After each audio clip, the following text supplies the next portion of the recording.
अल्लाह ताला ने अगर ताकत दिया है नौजवानों से, मैं कहता हूं गलत इस्तेमाल नहीं करना, इसका गलत इस्तेमाल कभी ना हो।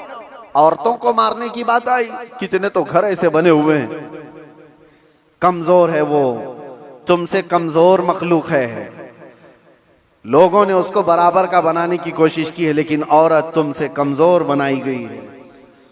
उसको मारने का हुक्म कहीं पर भी नहीं दिया गया, कहीं पर भी नहीं, किसी भी तरह से। लोग आज अपनी ताकत का भरपूर इस्तेमाल इनके साथ करते हैं, औरतों के साथ। बहुत सख्त जवाब देना होगा मेरे अजीज। औरत तो औरत है, मखलूक भी है अल्लाह ताला की, लेकिन साथ में उम्मत मोहम्मदिया है, इसका जवाब तो बहुत है। हदीस में तो ये मिलता है, जानवरों को जिसने मारा बिला वजह के, कयामत के दिन वो जानवर उठाए जाएंगे और वो आएंगे, मुकद्दमा करेंगे अल्लाह की बारगाह में कि अल्लाह इसने मुझे फलां वक्त बगैर किसी वजह के मारा था।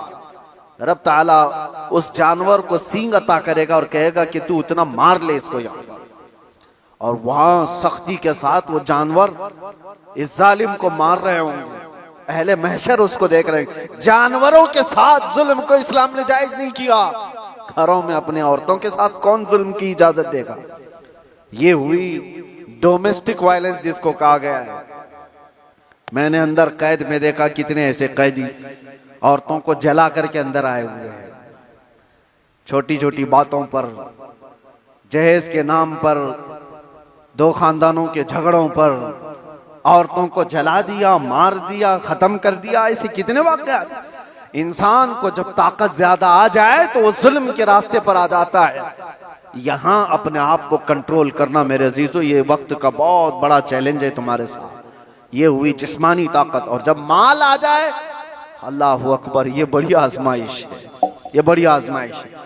चर्बी ज्यादा उस वक्त आती है जब माल ज्यादा आता है।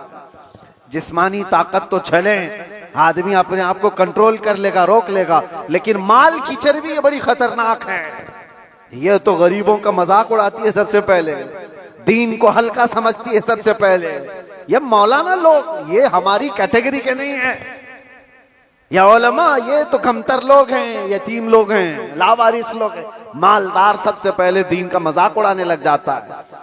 इसीलिए माल आए तो हमेशा दुआ ये करना कि अल्लाह माल के साथ उस्मान गनी की सखावत अता कर दे। माल आए तो अब्दुर्रहमान बिन औफ की अखलाक व किरदार के साथ आए, वरना कारून के पास भी था, शद्दाद के पास भी था, हामान के पास भी था, माल बहुत था उनके पास, लेकिन उनके माल ने उनको तबाह बर्बाद कर दिया। आज भी जिसके पास माल आया, पैसा आया, वो ये सोचता है रातों रात सब कुछ मैं अपना बना लूं, अपना खरीद लूं। अच्छा, एक बात और भी मैं बता दूं, जिन 3 चीजों की बात मैंने कहा जो इंसान को जुल्म के रास्ते पर लाती है, पहले उसकी जिस्मानी ताकत, दूसरे दौलत, तीसरे पावर, ओहदा, ये तीनों ऐसी चीजें हैं जो परमानेंट रहने वाली है ही नहीं। परमानेंट रहने वाली तीनों में से कोई चीज नहीं है।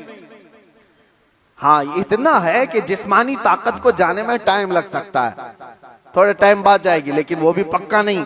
किसी हादसे में गिर गया, वो सारी जिस्मानी ताकत भस्म हो जाएगी।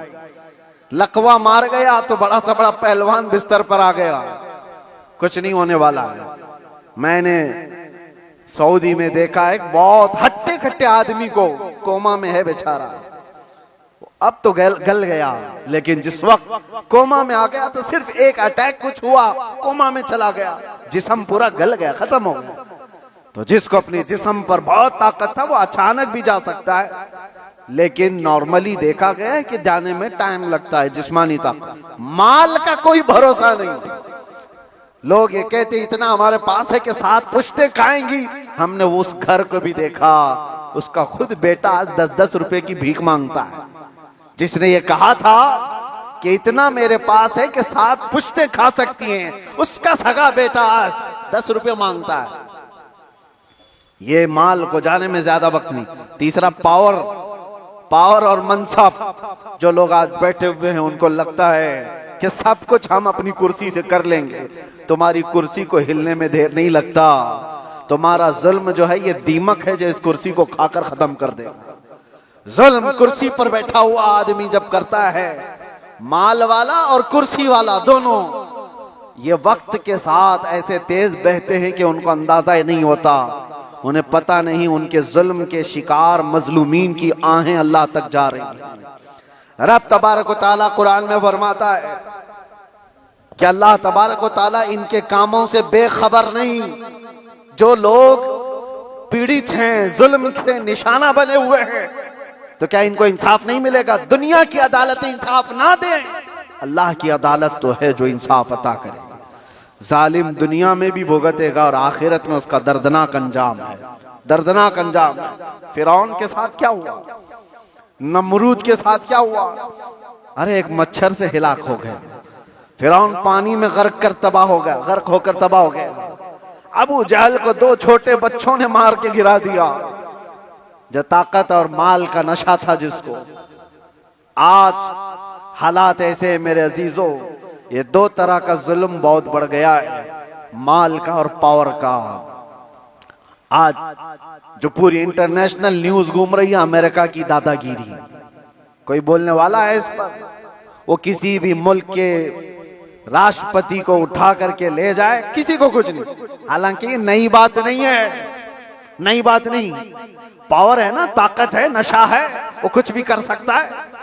ये पहली बार नहीं, ऐसे कई मुल्कों के साथ हुआ है।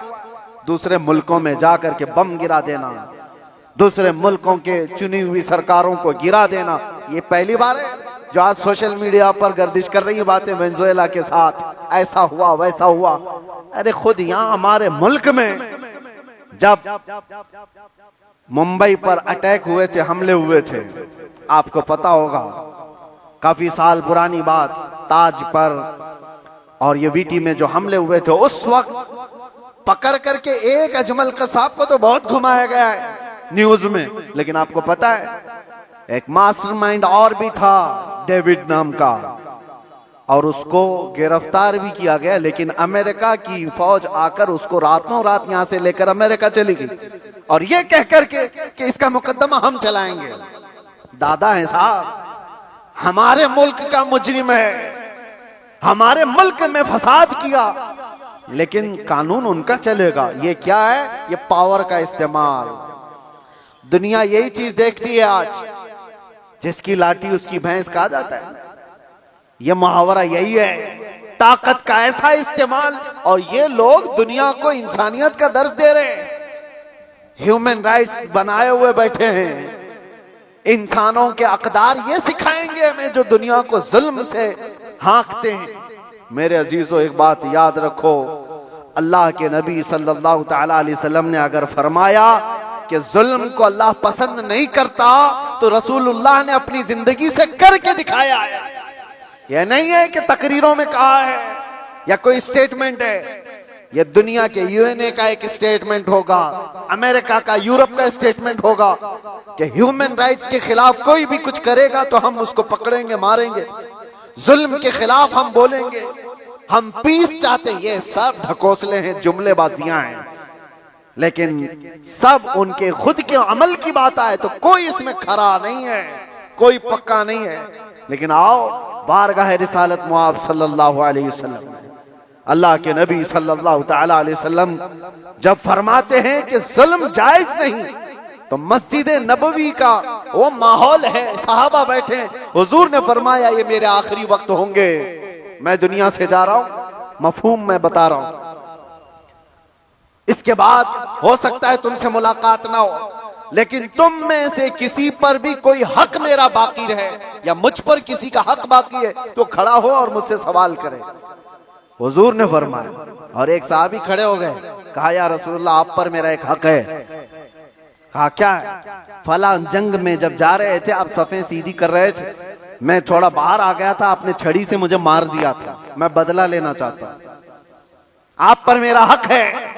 तो रसूल करीम सल्लल्लाहु तआला अलैहि वसल्लम ये नहीं फरमाया इस्लाम का बादशाह जो इस्लामी सल्तनत को एस्टेब्लिश कर रहा हो कि तुम बादशाह जो पूरे कायनात में फैलने वाला दीन है उसके मुक्तदा और उसके आका से बदला लेने की बात कर रहे हो। नहीं फरमाया, हुजूर ने फरमाया उठो आओ, हजरत उमर तलवार निकाल लिए थे, कहा कौन है जो रसूलुल्लाह से बदला लेगा? हुजूर ने फरमाया उमर तलवार नीची करो, या अदालत की महफिल है, यह इस्लाम है, यह अल्लाह तबारक व तआला की मंशा के मुताबिक चलेगा, ना कि पावर के मुताबिक। पावर तुम्हारे पास है, इख्तियार तुम्हारे पास है। हुजूर ने फरमाया आ जाओ। वो सहाबी आए, लेकिन उन्होंने ये भी तकाजा किया कि या रसूल अल्लाह, जिस वक्त आपने मारा था मेरे जिस्म पर जुब्बा नहीं था, मैं नंगी पीठ था, आपने मार दिया था, मैं चाहता हूं आप भी अपना जुब्बा उतार दीजिए। हुजूर पाक सल्लल्लाहु अलैहि वसल्लम ने उस वक्त अपना जुब्बा उतार दिया बगैर कुछ कहे। उस सहाबी ने बढ़कर मेरे आका की मोहरे नबूवत का बोसा ले लिया। दोनों कंधों के बीच हुजूर के एक ऐसी मोहरे नबूवत थी जो सूरज से ज्यादा चमकती थी।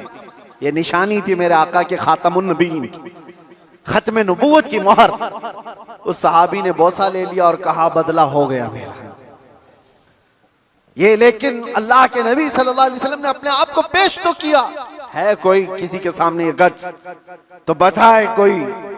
अरे आज का कोई भी नेता खड़ा होकर के कह दे किसी पर कोई हक बाकी है तो पूरे घर निकल आएंगे। हाँ, सबका तो खा के बैठा हुआ है छोटी छोटी चीजों के लिए। अब तो देखें लोग फिर भी संभलते नहीं है। मुझे हैरत इस बात की होती है, ये जो अभी इलेक्शन आ रहे हैं सारे नेता तो बाहर निकले होंगे, सब तुम्हारे पास अपनी अपनी कहानियां लेकर, लेकिन इनके पिछले जुल्म तो याद नहीं है, लोगों को भूल जाते हैं। अरे पानी के लिए लोगों से रिश्वत, घर के लिए रिश्वत, हर चीज के लिए।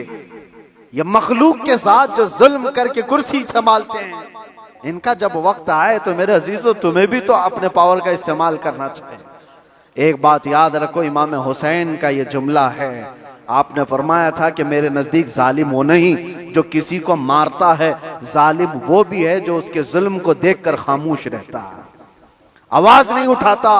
और यहां आवाज उठाने की बात तो छोड़ो, तुम तो ताउन कर रहे हो। आप भाई आगे बढ़ो, हम तुम्हारे साथ हैं। जुल्म करते रहो, हम भी तुम्हारे साथ हैं। पैसा खाते रहो, हम भी तुम्हारे साथ हैं। ये क्या है? ये निजाम को बदलने की जरूरत है। आज पावर का जो इस्तेमाल हो रहा है, गलत इस्तेमाल, इसको बदलने की अपने अंदर सोच पैदा करो। आप सोचते होंगे हम थोड़ी तादाद में हमसे क्या होगा, हरगिज मत सोचो। एक की सोच से भी इनकलाब आता है, एक की सोच से भी इनकलाब आता है। बढ़ना तुम्हारा काम है। तुम क्यों सोचते हो कि पूरी दुनिया मेरे साथ खड़ा होना चाहिए? नहीं, सरकार मुजाहिदे मिल्लत रहमतुल्लाह तआला अलैह बहुत दिल के अंदर मलाल लेकर के चलते थे। उम्मत के हालात ऐसे, मैं उनको पढ़ा तो मैं भी कई मर्तबा ऐसा, जिसको कहते हैं ना डिसअपॉइंट हो जाना, हालात को देख रहे यार कोई आता ही नहीं, क्या फायदे का हम चिल्लाते रह जाएं, लोग आपस में इख्तिलाफ करके छोड़ के चले जाएं। हुजूर मुजाहिद मिल्लत रहमतुल्लाह ताला अलैह एक बार लोगों को बुलाए थे कि दिल्ली आओ, लेकिन उनकी जितनी तादाद उनको मकसूद थी नहीं आए, तो बहुत ज्यादा नर्वस हो गए। कहा कि इस उम्मत के लिए हम आवाज उठा रहे हैं, ये आने को तैयार नहीं। वापस आए, उस वक्त सुना सरकार मुफ्ती आजम हिंद रहमतुल्लाह ताला अलैह आला हज़रत के शहजादे, उन्होंने कहा था कि मौलाना लोगों को मत देखो, दुनिया जो है कूफा में इमाम मुस्लिम के साथ शाम में 60,000 की तादाद में नमाज पढ़ती है और दूसरे दिन फजर में 2 बच्चों के अलावा कोई नहीं होता। आप इनके बेस पर ना आओ, आप अल्लाह के भरोसे पर जाओ, इसलिए कि गरीब नवाज पहले से हिंदुस्तान में माहौल बना के नहीं आए थे, अल्लाह के भरोसे आए थे, अल्लाह ने माहौल बना दिया। एक आया था लेकिन लाखों को इस्लाम का नूर देकर गया। एक से भी होता है इनकलाब। आप क्यों सोचते हो कि मेरे चाहने से कुछ नहीं होगा?